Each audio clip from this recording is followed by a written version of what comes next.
على الحق أو الثوابت.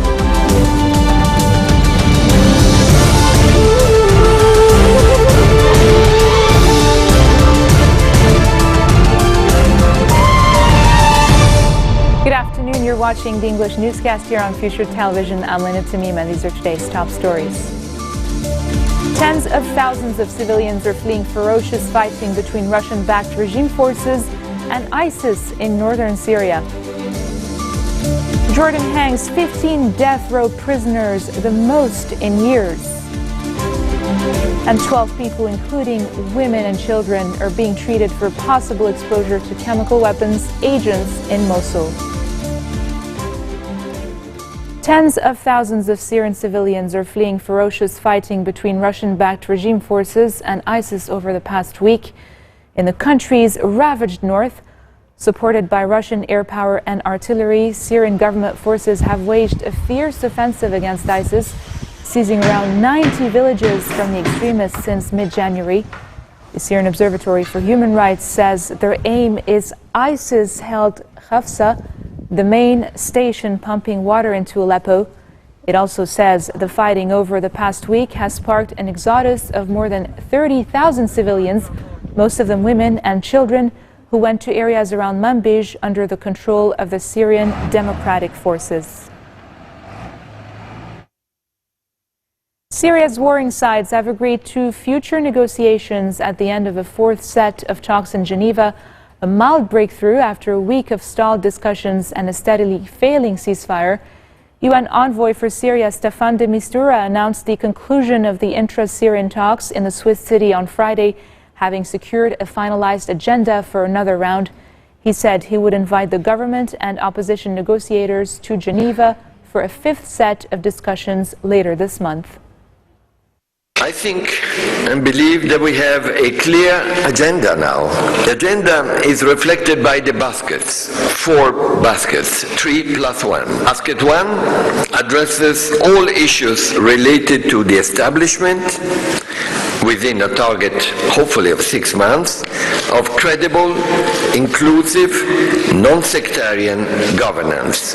An additional basket, which was added at the request of the government delegation, which we will call basket 4, which addresses within the context of the overall transitional political process issues related to strategies of counter-terrorism, security governance, and also medium-term confidence-building measures. One connected to the conflict in Syria is able indeed to sit in the same room and actually be there when the UN is trying to give them some guidelines on how to proceed.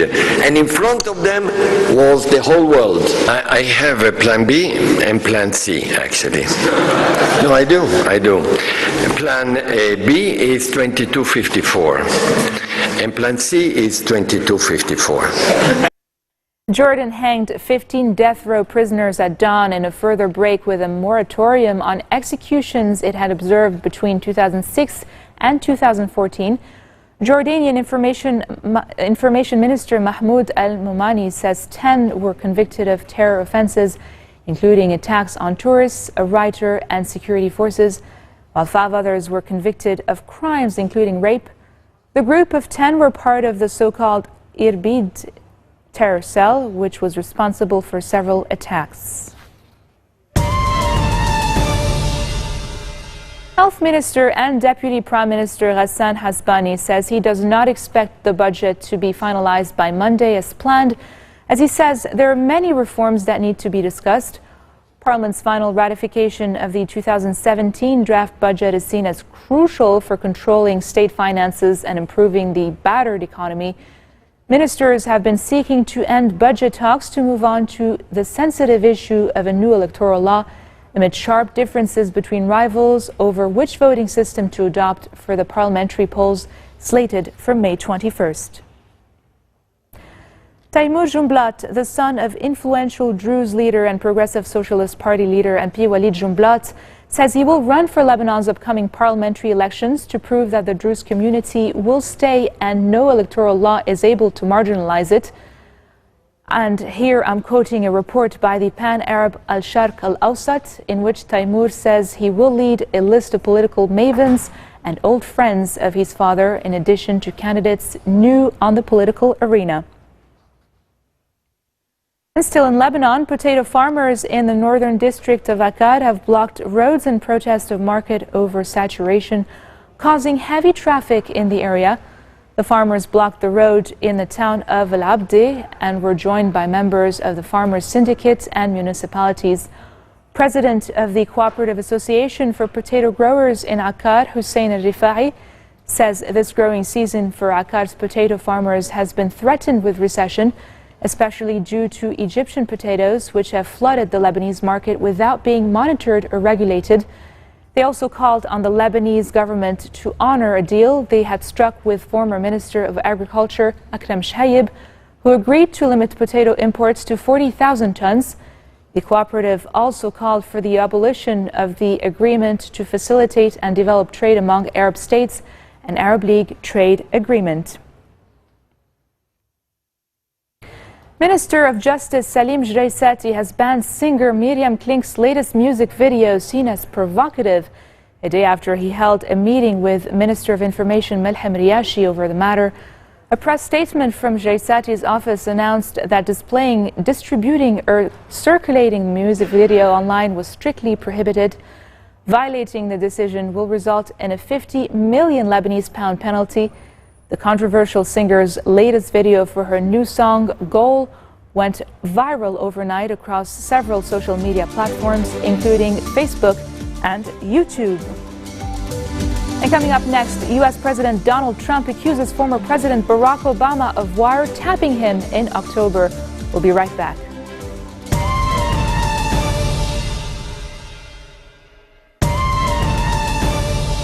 Welcome back. You're watching the English newscast here on Future Television. A rapidly increasing flow of people is pouring out of western Mosul, fleeing fierce battles between Iraqi security forces and ISIL fighters.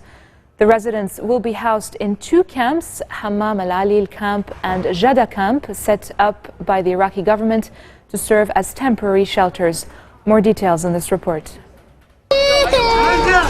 Mothers pull children close. Escaping Mosul is no safe task, and in cold temperatures and rain, it's also not easy. This is the southern side of Mosul in Iraq, where the country's counter-terrorism service is helping civilians reach safety. More than 1,000 people fled fighting between the Iraqi forces and Islamic State on Saturday, leaving their homes overnight with only a few essentials, some having to choose blankets over shoes. Salah Mohammed fled with his family in the middle of the night. He says men caught leaving are executed. We just about managed to escape, he says. Salah joined some 8,000 displaced others who are now living in a camp at a southern town. The Iraqi military says several thousand militants are hunkered down in Mosul among the remaining civilian population. Iraqi forces captured the eastern side of the city in January after 100 days of fighting. They launched their attack on the western districts 2 weeks ago, and US officials say they'll crush the group within 6 months. In the meantime, a city that was home to 750,000 people is fast becoming vacant. Nearly 200,000 civilians have been forced to leave their homes here since the offensive for Mosul began in October. 12 people, including women and children, are being treated for possible exposure to chemical weapons agents in Mosul. The UN's World Health Organization says all 12 patients had been received since March 1st for treatment, which they're undergoing in Erbil, the capital of Iraq's Kurdish region. Have a look. Here's a mother holding her 2-month-old baby in a hospital ward in Erbil. Ikhlas Mishal and her 4 young children are victims of a possible chemical attack, undergoing treatment for skin and respiratory problems. A rocket landed at our house and exploded, emitting oily material and spraying us. My child was sleeping in the cradle and it became so dark that I couldn't see anything. All my children were injured. One of my children was wounded in his head and my girl got her legs burnt. My hand and face were burnt too.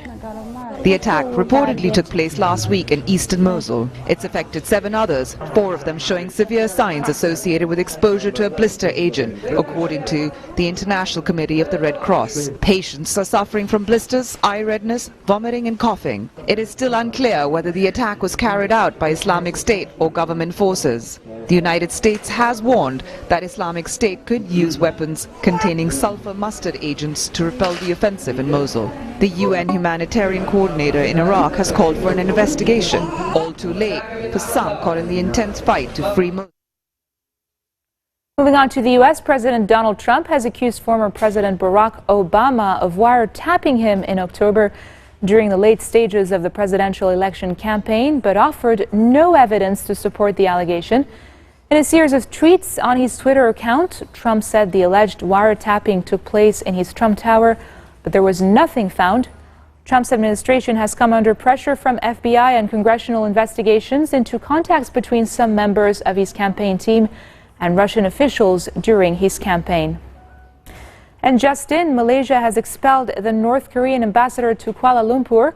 This comes as a suspect in the murder of the North Korean leader's estranged half-brother Kim Jong-nam said he was a victim of a conspiracy by Malaysia aimed at damaging North Korea's honor.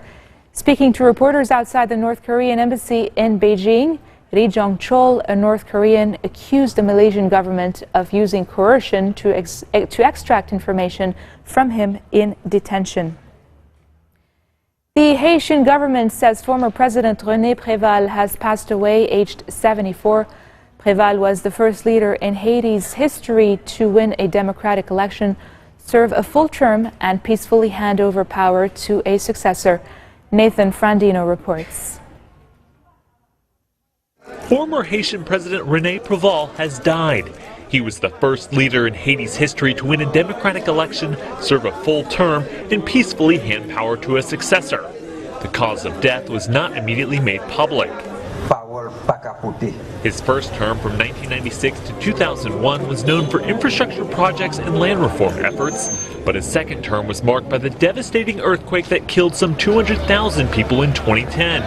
His government was criticized for its response to the disaster. Préval was 74 years old.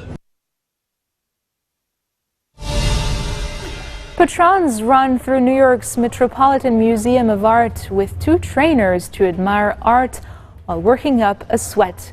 Ellie Park reports. This might be the most expensive gym in the world. It's before opening hours of New York's Metropolitan Museum of Art and workout time for a group of 15 fitness fanatics. They stretch and squat while admiring the museum's world-class collection. The routine, aptly titled Museum Workout, is the brainchild of dancing duo Monica Bill Barnes and Anna Bass. It began when the museum approached the dance company about making a show for one of the galleries, and the more that we as a company discussed it, we felt like, well, it might be selfish, but we want the whole museum. The 45-minute, 2-mile-long exercise takes guests through 35 galleries with the aim to create a unique experience. Our hypothesis in making this was that elevating your heart rate and moving at a different pace in a museum would allow you to have a different experience of perceiving. But balancing in front of Henry VIII's armor is harder than it seems. Tickets sold out instantly, but the lucky few who made it in praised the program. It makes me want to come back to power walk through the museum again. It's kind of doing something out of the ordinary, you know, rather than being in a gym, you're around all these like masterpieces. And guests seem to leave with an eased body and mind. This marks the end of our bulletin for today. Now for a recap of our top stories. Tens of thousands of civilians are fleeing advancing Russian-backed government forces fighting ISIS in northern Syria. Jordan hangs 15 death row prisoners, the most in years. And 12 people, including women and children, are being treated for possible exposure to chemical weapons agents in Mosul. Those are your top stories for this Saturday. I'm Linda Tamim, signing off. Have a great weekend. ولن نساوم على الحق